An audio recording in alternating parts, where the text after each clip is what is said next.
자, 안녕하십니까. AP투자연구소 이세훈 전략팀장입니다. 오늘 함께 살펴볼 종목은 풍국주정이 되겠고요. 코드번호는 023900이 되겠습니다. 현재 시각은 2021년 2월 5일 금요일 금요일 4시 2분을 지나가고 있는 시점이 되겠고, 현재 풍국주정은 1.37%의 오늘 하락으로 마감이 되었습니다. 저희 채널에서 이 풍국주정에 대한 리뷰 영상을 올려드리고 있는데요. 이 종목에 대한 기본적인 내용과 기술적인 흐름에 대해서 설명을 드리고 있습니다. 참고 영상으로만 바라봐 주시면 감사하겠고요. 기본적으로 이 풍국주정이라고 하는 회사는 주정산업과 산업용 가스 산업, 수소가스 산업을 영위하고 있습니다. 사실 이제 풍국주정만 상장이 좀 되어 있고요. 풍국주정이 이제 선도산업, 선도화학, SDG라고 하는 회사의 지분을 보유를 하고 있죠.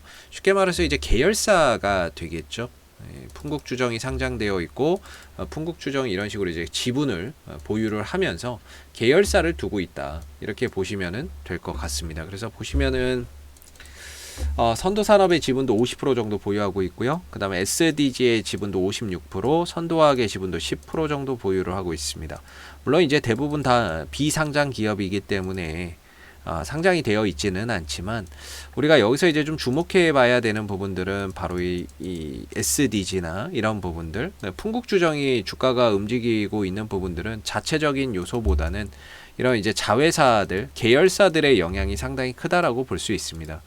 왜 그러냐면은 이 선도 산업도 있고 뭐 SDG도 있고 선도화학도 있는 부분들인데요. 사실상 이 회사의 이제 SDG라고 하는 이 회사, 지분 56.4%를 보유하고 있는 이 회사가 초고순도의 수소를 생산하고 판매하는 회사입니다. 이 초고순도의 수소라고 하는 부분은 수소차나 아니면 이제 수소 발전의 원료로 쓰인다라고 보시면 되거든요. 초고순도는 99.999%를 초고순도라고 합니다. 그래서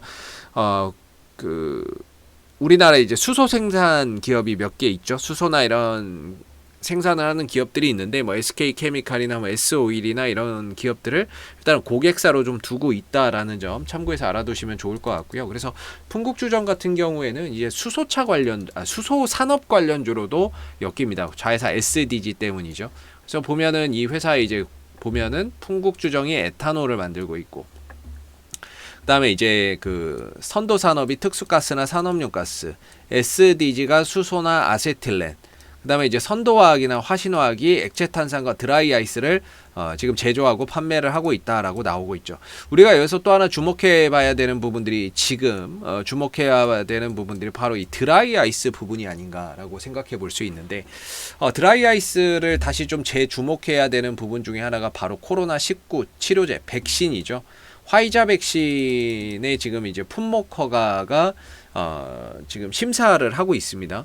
지금 심사를 하고 있는 상황인데, 우리 식약처에서 만약에 이제 백신의 승인이 나오게 된다면, 화이자 백신의 승인이 나온다면 우리가 이걸 들여와야 되는 상황이 되잖아요. 근데 이 화이자 백신 같은 경우에는 초저온이 유지가 돼야 된다라는 특징이 있습니다. 그러려면 드라이아이스나 이런 것들이 굉장히 또 많이 필요할 수 있다라는 부분이죠. 물론 직접적으로 얼마나 이제 실적적인 영향이나 수혜가 있을지는 모르지만, 말 그대로 하나의 이제 기대감적인 요소로 작용을 하고 있다라는 거 참고해서 알아두시면 좋을 것 같고요. 이 선도화학이 지금 이 회사죠. 선도화학에 대한 회사의 지분도 지금 보유를 하고 있는 거죠. 이 선도화학이 단일 공장으로는 최대 규모의 드라이아이스나 액화탄산을 제조하고 있다라는 겁니다. 그렇기 때문에 지금 풍국주정이 화이자 관련주이면서 동시에 이제 수소산업 관련주로서 흐름을 만들어 가고 있다. 이 정도는 뭐 알아두시면 좋을 것 같고요. 이제 기술적인 흐름을 보시게 되면은 주가나 이런 부분들은 전체적으로 코로나 사태 이후에 좀 정체 국면을 그려가고 있다라고 보여집니다. 특별하게 뭐 거래량이나 이런 것들이 엄청나게 많은 것도 아니고, 뭐 그렇다고 해서 주가나 이런 부분들을 3등분해서 보면, 한번 3등분을 해서 보면 결코 뭐 주가나 이런 부분들이 바닥권에 있는 종목도 아닙니다. 뭐 이걸 바닥권이라고 하고 이걸 미들권, 이걸 고공권이라고 한다면, 사실 주가는 조금 이제 많이 올라가 있는 그런 위치에서 머물러 있다라고 볼 수가 있겠죠.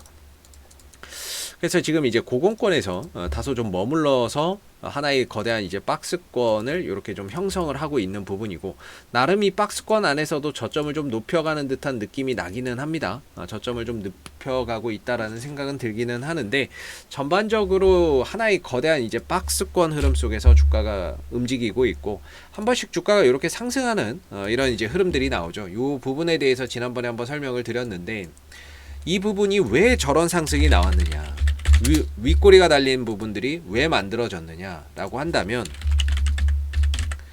지난번에 이제 이때에 나온 뉴스들이 이 부분이 되겠습니다. 바로 11월 12일 날이죠. 요 날입니다. 거래량이 크게 터졌는데 풍국주정, 화이자 백신 운송, 드라이아이스 필수, 이게 부각이 되면서 주가가 갔다가 내려왔고요. 또 한 달 정도 쉬다가 갑자기 주가가 또 뛰는데, 이때도 12월 8일 풍국주정 자회사 선도화학, 국내 최대 규모 드라이아이스 제조 소식, 똑같은 이야기가 나올 때마다 주가가 뜁니다. 11월 12일에도 마찬가지고, 그 똑같은 이슈가 12월에 나오니까 또 뛰고, 그렇다면 이제 곧 화이자 백신에 대한 이제 승인이 곧 떨어진다라고 한다면, 이제 그 부분에 대해서도 또 이야기나 뉴스 기사가 나왔을 때 주가는 또 거기에 반응을 할 수 있지 않을까, 이렇게 좀 생각해 볼 수 있고요. 그랬을 때 현재 보유자분들의 입장에서는 지금은 팔아야 될 자리는 아니지 않느냐라고 저는 개인적으로 생각을 하고 있고, 오히려 이제 화이자 이슈나 이런 부분들이 부각돼서 반등이 나왔을 때 대응을 가져가시는 게 바람직하지 않을까라고 생각하고 있습니다. 그런 차원에서 본다면 주가는 하나의 거대한 박스권이기 때문에, 이 박스권의 하단을 크게 훼손하지 않는 범위 내에서는 팔아야 될 이유는 아직까지는 없다, 저는 이렇게 생각을 하고요. 그게 19,500원 뭐 이 정도가 되겠죠. 19,500원이나 이런 자리, 19,000원에서 19,500원 정도, 이런 자리가 이제 하나의 지지 라인으로서 이 가격을 크게 훼손하지 않는다면은 계속해서 좀 반등을 기다려봐도 괜찮지 않을까라고 저는 생각을 하고 있는 부분이고요. 화이자 이슈 나올 때까지는. 그리고 만약에 이제 화이자 이슈가 나온다라고 하면 거기에서 이제 좀 대응을 하는 게 낫지 않을까. 왜냐하면 이제 화이자 이슈라고 하는 게 실질적으로 드라이 아이스가 많이 필요한 건 맞는데, 과연 이제 이 선도화학의 실적이나 이런 부분에 얼마나 영향을 줄까 생각해 보면, 그렇게 또 실적적인 부분에서는 가시적인 성과가 나오기는 어려울 수 있습니다. 그냥 말 그대로 이벤트적인 거겠죠. 그런 차원에서 한 번 정도 반등을 들어줬을 때 그 부분에서 좀 차익 실현이나 매도나 비중 조절을 해서 좀 가는 전략이 바람직하지 않을까라고 생각이 들고, 만약에 이 상황에서 색다른 뉴스, 그와 더불어서 뭐 다른 뉴스가 붙어서 이 박스권을 강하게 장대 양봉으로 거래량을 통해서 돌파를 해준다면, 당연히 그때는 그 이상에서의 뭔가 이제 목표 주가나 이런 것들을 높여가면서 대응을 하면 되겠지만, 화이자 이슈라고 한다면은 사실상 이 박스권을 돌파하기는 제 생각에는 좀 어렵지 않을까라고 생각하고 있습니다. 그래서 어느 정도 그런 이슈의 단발적인 상승은 나오겠지만 돌파까지는 좀 어렵지 않을까. 돌파하려면 정말 새로운 이슈가 나와야 되는데, 그 새로운 이슈가 뭘까? 라고 생각해보면 뭐 제 개인적으로는 딱히 떠오르는 건 없습니다. 떠오르는 건 없는데, 오늘 이제 수소법이라는 그 부분들이 세계 최초로 우리나라에서 지금 이제 시행이 오늘부터 되거든요. 수소법이라고 세계 최초에서 오늘 우리나라부터 이제 시행이 되는 이런 부분인데, 사실 이런 거 나오면 한번 가볼 만한데, 주가가 시초가가 오늘 이것 때문인지 약간 좀 떴다가 다시 되밀려 버렸습니다. 힘을 못 받고 밀려 버렸는데, 이 수소법이라고 하는 게 그런 거예요. 그러니까 기업 매출의 일정 금액을 수소 산업에 쓰는 기업, 그러면 이제 수소 전문 기업으로서 뭐 이제 행정적인 혜택이나 이런 것들을 많이 준다는 거고, 그리고 이제 앞으로 수소 충전소나 이런 부분들을 병원이나 뭐 휴게소나 이런 부분에 이제 의무적으로 좀 설치하는, 뭐 특별한 사항이 없으면 산업부 장관이 요구하면은 그냥 의무적으로 설치해야 되는 뭐 그런 이제 법을 말합니다. 그리고 뭐 수소 특화 단지나 이런 것들 지정을 한다거나 뭐 시범 사업을 해서 간다는 건데, 결국에 이제 수소 산업의 이런 이제 그 지원이나 이런 것들을 통해서 앞으로 계속해서 좀 정책적으로 육성을 하겠다, 이렇게 이야기를 하고 있는 거죠. 그랬을 때는 한번 가볼 만도 했는데, 오늘은 사실상 뭐 거기에 큰 반응, 매수세나 이런 것들이 유입되거나 이런 것들이 전혀 없이 그냥 오히려 좀 조용하게 끝나지 않았나, 이렇게 보고, 뭐 특별하게 수급적인 부분에서도 뭐 들어오는 건 없었다 라고 볼 수 있을 것 같습니다. 오늘 뭐 조용히 흘러갔던 것 같은데요. 역시나 지난번처럼 뭐 화이자 이슈나 이런 부분에서 이제 반등이나 이런 부분들의 가능성이 있지 않을까, 이렇게 생각이 들고, 앞으로도 뭐 풍국 주정은 이슈가 생길 때마다요 계속해서 리뷰 영상 남겨드리고 있으니까는요 구독과 좋아요 한번 눌러주시고 오늘 영상은 여기서 마무리하도록 하겠습니다. 감사합니다.